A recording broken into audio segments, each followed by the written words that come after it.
So for today's video guys, magluluto tayo ng bangus sisig. Yun lang.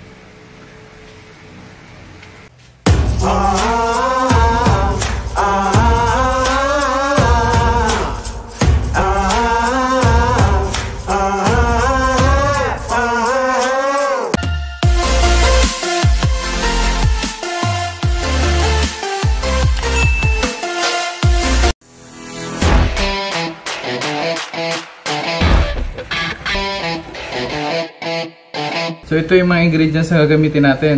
Meron tayo dito sibuyas na pula, tsaka yung sibuyas na puti. Yung sibuyas na pula gagamitin natin panggisa, yung puti lalagay natin bago siya maluto. Tapos sibuyas, kalamansi,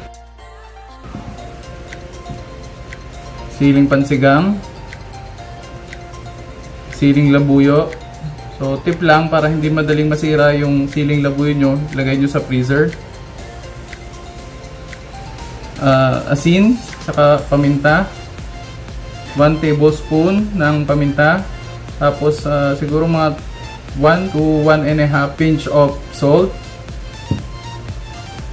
butter,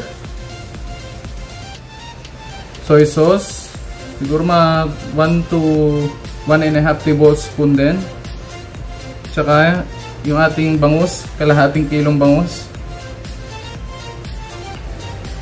Next step, painit lang tayo ng kawali. Tapos maglagay tayo ng mantika kapag mainit na yung kawali. Iprituin lang natin yung bangus. So yung nabili nating bangus, pinadebone ko na siya sa supermarket. So pagka bumili kayo ng bangus, pwede naman kayong mag-request na i-debone na yung bangus. Pag mainit na yung kawali, bigay lang tayo ng mantika.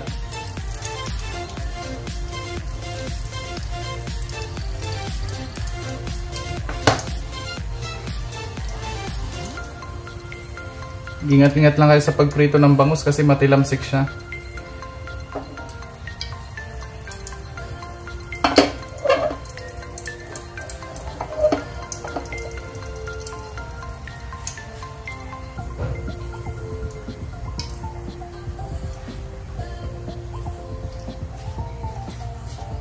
So, lagyan natin yung bangus. So, yung balat nasa ilalim.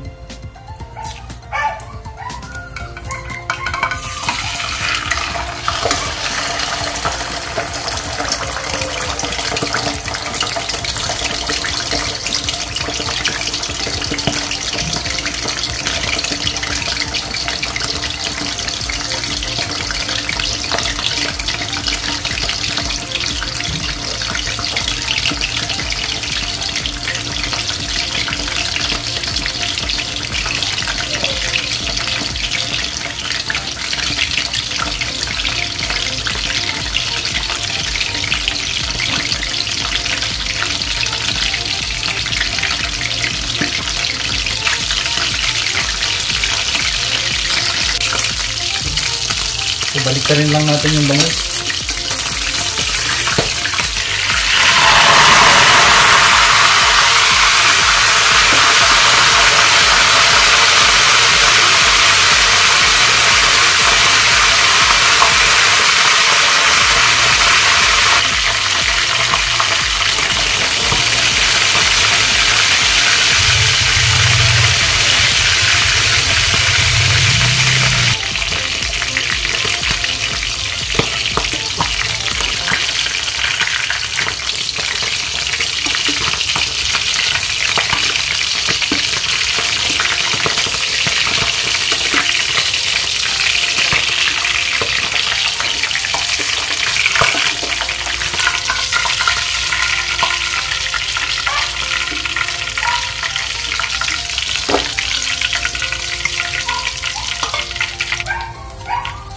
Pag ganito na yung bangus natin, pwede na yan.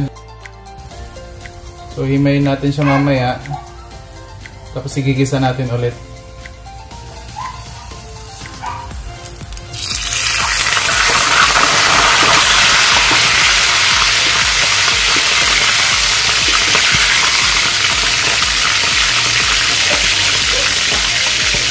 So kaya natin inuna yung balat na prituhin para hindi dumikit yung laman dun sa kawali.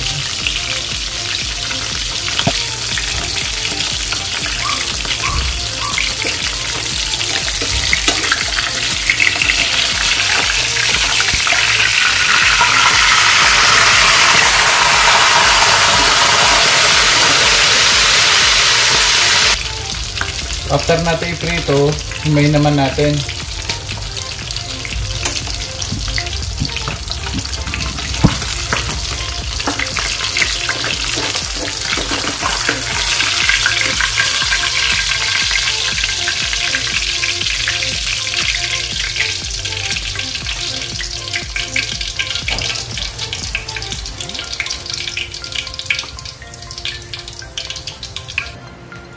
Sunod natin gawin, himayin lang natin yung bangus na pinirito natin.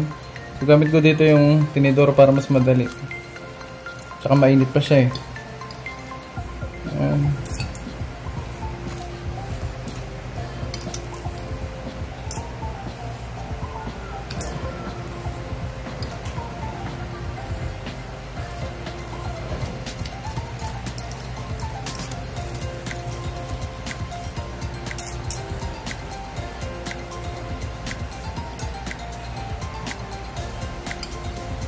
Check nyo na rin kasi minsan may naiiwan pang tinik.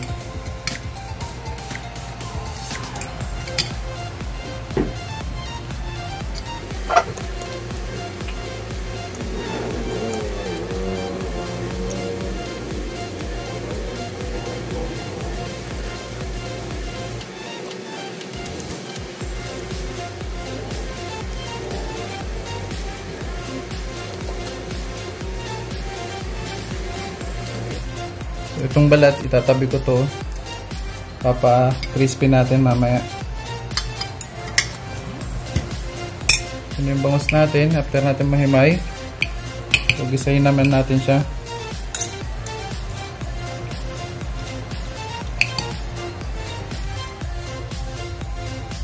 Next step, gisa naman natin yung bangus na hinimay natin. Painit lang tayo ng kawali.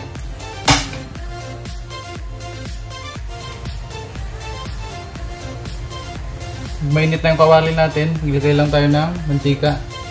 Yung mantika ang gamit ko, yung pa rin yung pinagprituhan natin kanina ng bangus. Sagyan na natin yung bawang.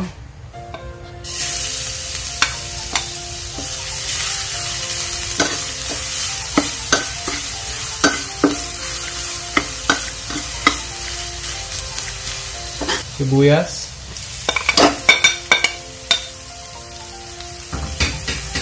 Lagyan na rin natin yung bangus.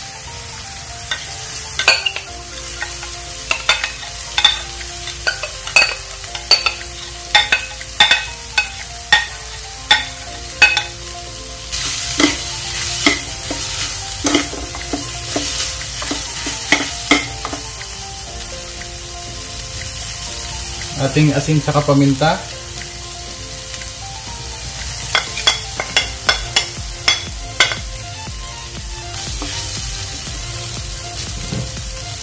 Toyo.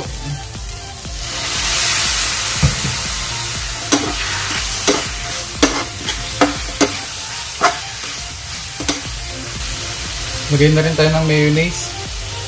Mga 2 to 2.5 tablespoon.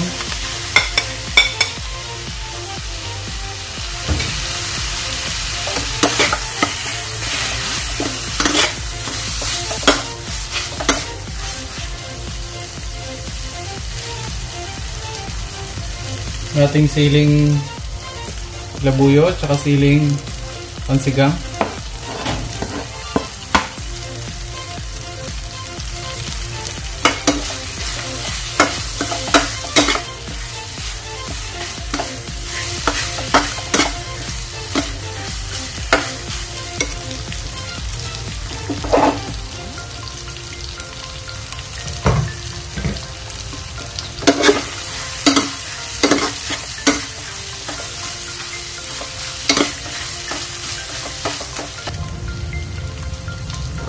Pag malapit na siyang maluto, lagyan natin sibuyas na puti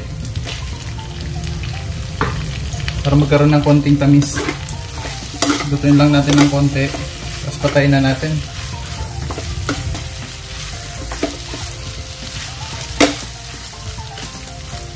So I think okay na siya.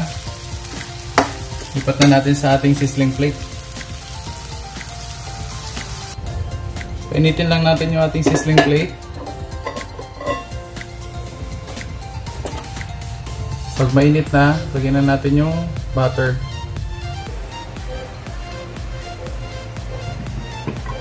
Lagyan lang natin yung ating butter.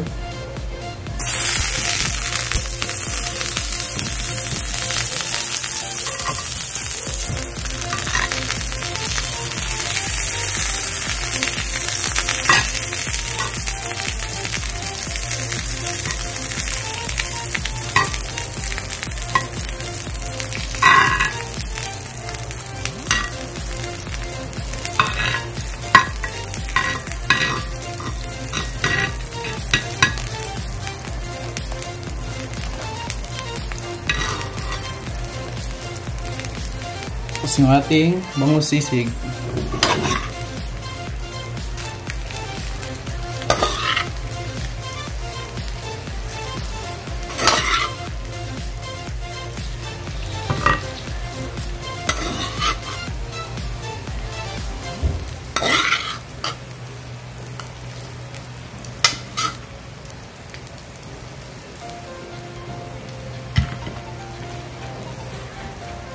Lagyan na rin natin ng egg.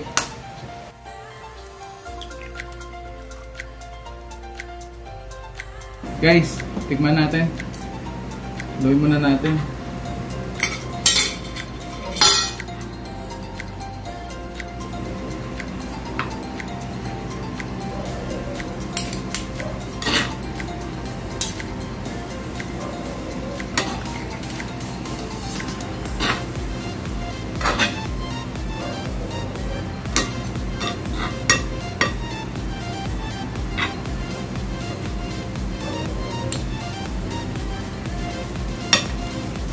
Yun natin konting kalamansi.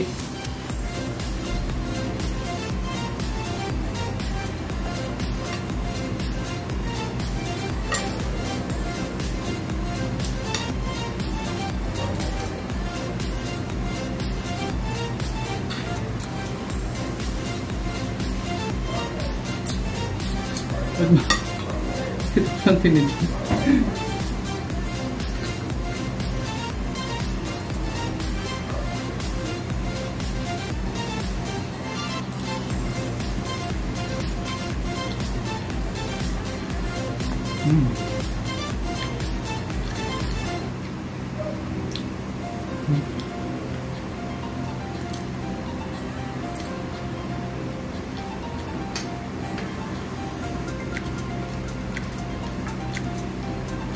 Ano mo sabi?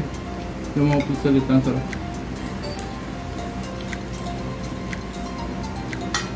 So guys, kung di pa kayo nagsusubscribe sa channel natin, subscribe nyo na yung Kuya Carl's Cooking. Tsaka pahit na rin yung notification bell para updated kayo sa mga bagong videos natin.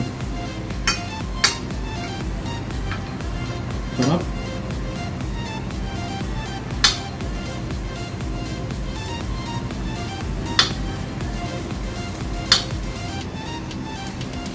So pwede itong pulutan, pwede rin ulam, pwede rin sa mga may high blood kasi isda siya.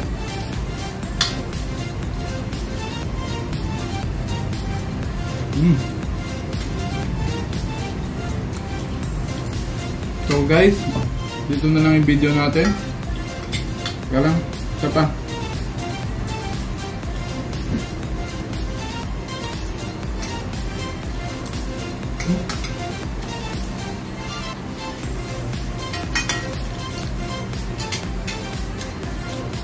So guys, dito na lang ang video natin. Maraming salamat sa mga nanonood at sumusuporta. Sana patuloy pa rin yung manood sa videos natin sa Kuya Carl's Cooking. So hanggang dito na lang. Hanggang next week. Thank you.